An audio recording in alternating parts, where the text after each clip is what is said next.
Había una vez en un restaurante de comida rápida en un pequeño pueblo conocido por sus hamburguesas y papas fritas, que atraían a los habitantes locales y a los viajeros por igual. A simple vista el lugar parecía como cualquier otro establecimiento de su tipo: luces brillantes, el sonido constante de la freidora y el murmullo de clientes disfrutando de su comida. Sin embargo, detrás de esa fachada común se ocultaba un secreto oscuro y mortal. Todo comenzó una noche lluviosa. Los empleados de turno nocturno estaban ocupados limpiando las mesas y cerrando la cocina, cuando un cliente peculiar entró al restaurante. Era un hombre alto y delgado, vestido con un largo abrigo negro que le llegaba hasta los tobillos. Tenía la cabeza cubierta con un sombrero de ala ancha y un rostro oculto en sombras, excepto por un destello de metal que brillaba bajo la tenue luz del establecimiento. Un gancho afilado donde debería haber estado su mano derecha. El hombre se acercó al mostrador pidiendo una hamburguesa en un tono bajo y áspero. La cajera, nerviosa por la apariencia del extraño, procesó su pedido rápidamente. Mientras lo hacía, notó que el hombre tenía una extraña cicatriz en la parte visible de su rostro. Una cicatriz que parecía marcarlo como alguien peligroso. Esa misma noche, cuando el último cliente se fue y el restaurante se preparaba para cerrar, uno de los cocineros, Diego, fue a tirar la basura al callejón detrás del local. Minutos después, los demás empleados escucharon un grito desgarrador, proveniente del exterior. Corrieron hacia el callejón solo para encontrar a Diego tirado en el suelo, con una herida mortal en el pecho, y en el piso, brillando bajo la lluvia, estaba el sombrero del hombre misterioso. El pánico comenzó a apoderarse del personal. Llamaron a la policía, pero cuando llegaron no encontraron ni rastro del asesino, solo el cadáver de Diego y el sombrero ensangrentado.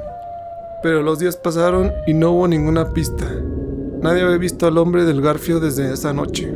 Sin embargo, la calma era solo aparente. Una semana después del primer asesinato, María, la cajera, que había entendido al hombre misterioso, desapareció durante su turno nocturno. Sus compañeros la buscaron por todo el restaurante, pero lo único que encontraron fue su delantal ensangrentado en el baño. No había señales de lucha ni del cuerpo de María, solo el silencio opresivo y la sensación de que alguien nos observaba. El restaurante cerró temporalmente mientras la policía investigaba las desapariciones. Pero nada fue encontrado y el caso pronto se enfrió. Los propietarios, temiendo por su negocio, decidieron reabrir, a pesar del miedo latente entre los empleados. El primer día de la reapertura todo parecía normal, aunque el ambiente estaba cargado de tensión. Pero esa misma noche, mientras el gerente cerraba la caja registradora, escuchó un sonido metálico raspando contra el suelo.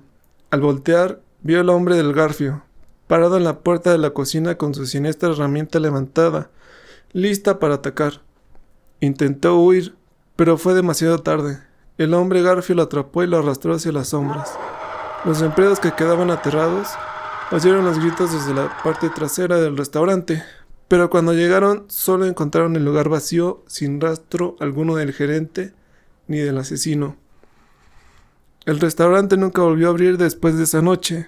Los rumores sobre el hombre garfio se extendieron por todo el pueblo, y aunque nadie lo vio nunca más, se decía que su espíritu acechaba el lugar, esperando nuevas víctimas incautas que se atrevieran a entrar. Con el tiempo, el edificio fue abandonado y se convirtió en una ruina, un recordatorio sombrío de los horribles eventos que ocurrieron en su interior. Los habitantes del pueblo lo evitaban a toda costa, temerosos de encontrarse cara a cara con el hombre garfio, un ser que había logrado salir con las suyas y cuya leyenda se había convertido en una advertencia para los curiosos. Nadie supo su verdadera identidad ni el motivo de su sed de sangre, pero todos sabían una cosa: el hombre garfio aún estaba allá afuera esperando en las sombras. Después de los asesinatos en el restaurante, la pequeña ciudad se sumió en el miedo. Nadie se sentía seguro y el nombre del hombre del garfio se convirtió en una leyenda que asustaba tanto a niños como a adultos. La policía local, superada por los eventos, recurrió a un detective de renombre, el detective Matute, conocido por su astucia y determinación para resolver los casos más difíciles. Matute era un hombre robusto y experimentado, con una gran intuición y un olfato infalible para detectar el peligro. Cuando fue asignado al caso, decidió que no descansaría hasta capturar al asesino. Con una mezcla de investigación minuciosa y una sed de justicia incansable, Matute comenzó a reunir todas las piezas del rompecabezas. Después de semanas de seguir pistas que parecían no llevar a ninguna parte, finalmente el detective Matute encontró una conexión entre los asesinatos. Un viejo hospital psiquiátrico, abandonado en las afueras de la ciudad. Años antes un paciente peligroso había escapado de allí, un hombre con una obsesión por los garfios, cuya desaparición había sido silenciada para evitar un escándalo. Matute decidió que ese lugar sería su trampa. Convocó a un equipo de policías para realizar un operativo encubierto. En las profundidades del lúgubre edificio, encontraron al hombre Garfio, tal como Matute lo había deducido. El enfrentamiento fue feroz. El hombre Garfio, aunque peligroso, no era rival para el grupo de policías bien preparados. Finalmente fue acorralado y esposado, su Garfio retirado y asegurado. Sin embargo, lo que Matute no sabía era que el hombre Garfio no actuaba solo. En las sombras, observando cada movimiento del operativo, se escondía su hermano gemelo. Este hermano, también marcado por una cicatriz y portando un garfio, era incluso más astuto y cruel que el primero. Cuando el hombre Garfio fue llevado a la comisaría, su hermano trazó un plan para liberarlo. Aquella misma noche aprovecharon la confusión y el cansancio de los oficiales. El segundo Garfio se infiltró en la estación. Con una precisión letal fue eliminando a los guardias uno por uno, moviéndose en silencio, como un espectro en la oscuridad. Cuando llegó al calabozo donde estaba retenido su hermano, los dos intercambiaron una mirada de entendimiento, sin necesidad de palabras. El segundo Garfio usó sus herramientas para liberar al primero. Juntos decidieron vengarse de la única persona que había logrado capturar al hombre Garfio, el detective Matute. Esa misma noche irrumpieron en la casa de Matute. El detective, al escuchar un ruido, se despertó, solo para encontrar a los dos hermanos esperándolo. Matute peleó valientemente, pero estaba superado en número y por la ferocidad de los asesinos. Con un garfio en su abdomen y otro en su garganta, Matute cayó al suelo. Su última visión, siendo las figuras de los hermanos desapareciendo en la oscuridad. Los gemelos Garfio huyeron de la ciudad, dejando tras de sí una estela de muerte. La policía encontró el cuerpo de Matute la mañana siguiente, y aunque emprendieron una cacería masiva, los hermanos nunca fueron capturados. La leyenda del hombre Garfio, ahora convertida en la historia de los hermanos Garfio, se extendió más allá del pueblo. Los rumores decían que seguían atacando en diferentes lugares, siempre juntos, siempre letales, con un odio perpetuo hacia cualquier autoridad que intentara detenerlos.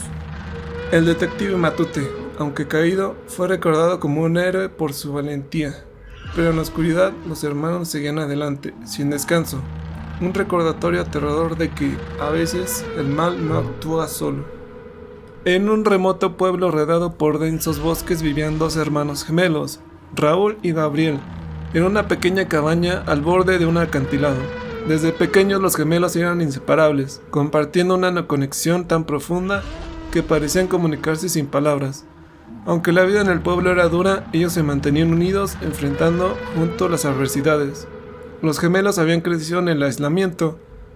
Su madre había muerto durante el parto y su padre, un herrero de oficio, era un hombre duro y violento, conocido en el pueblo por su temperamento impredecible. El padre, afligido por la muerte de su esposa, descargaba su amargura en sus hijos. Sin embargo, los gemelos se protegían mutuamente, soportando los maltratos con la esperanza de un día poder escapar de su trágica vida. El invierno, que cambiará sus vidas para siempre, llegó temprano ese año. Las tormentas de nieve azotaban la región y la cabaña de los gemelos se convirtió en una prisión helada. El padre, que había caído en el alcoholismo, pasó días enteros viviendo frente a la chimenea, dejando a Raúl y a Gabriel a su suerte. Los gemelos, desesperados por comida y calor, decidieron un día aventurarse en el bosque en busca de leña y algo para comer. Mientras recorrían el bosque, la tormenta empeoró y los gemelos se perdieron. La nieve cubría sus huellas y el frío comenzó a calar en sus huesos. Después de horas vagando sin rumbo, encontraron una cueva donde se refugiaron, tratando de mantenerse calientes con la poca leña que habían recogido. Al caer la noche, comenzaron a oír sonidos extraños, gruñidos y pasos pesados que resonaban en la oscuridad.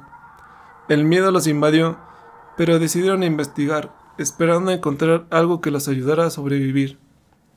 Lo que encontraron fue peor que cualquier pesadilla. Dentro de la cueva tropezaron con una criatura que parecía sacada de un cuento de terror.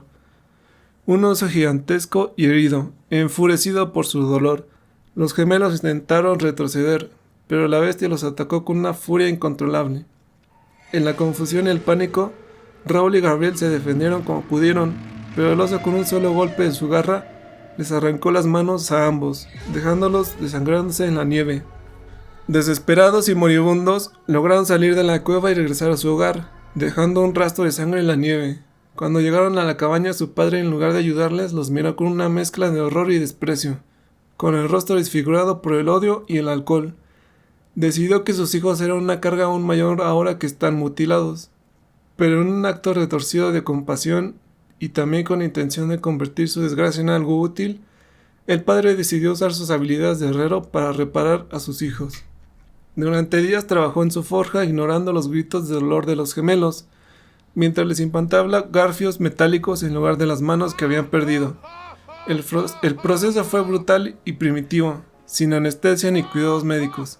Los garfios estaban toscamente forjados, hechos de hierro y frío, diseñados más como armas que como herramientas. Cuando finalmente terminó, el padre los miró con una extraña satisfacción, como si hubiese creado algo nuevo y terrible. Los gemelos, ahora mutilados y llenos de rabia, quedaron marcados, no solo por el dolor físico, sino por la traición de su propio padre. El trauma de perder sus manos, combinado con la tortura que habían sufrido, los transformó en algo más que oscuro. Ya no eran niños inocentes que una vez habían sido. Ahora eran dos seres consumidos por el odio y el deseo de venganza. Una noche, durante una tormenta, Raúl y Gabriel, incapaces de soportar más la crueldad de su padre, se enfrentaron a él. Usaron los garfios recién adquiridos para vengarse. En un acto final de desesperación y furia, la cabaña, una vez su prisión, se convirtió en la escena de su liberación sangrienta. El padre murió a manos de los hijos que había torturado y los gemelos, ahora libres, pero condenados, huyeron al bosque, dejando atrás el rastro de su trágico origen. Con el tiempo se convirtieron en leyendas vivientes conocidas como los hermanos Garfio, dos figuras temibles que sembraban el terror donde quiera que iban. Aunque nadie conocía la verdadera historia detrás de sus garfios, su sed de venganza y la oscuridad en sus corazones. La trágica historia de Raúl y Gabriel, dos hermanos que habían sido destruidos por la crueldad y el destino, quedó grabada para siempre en el frío invierno que los había transformado en monstruos.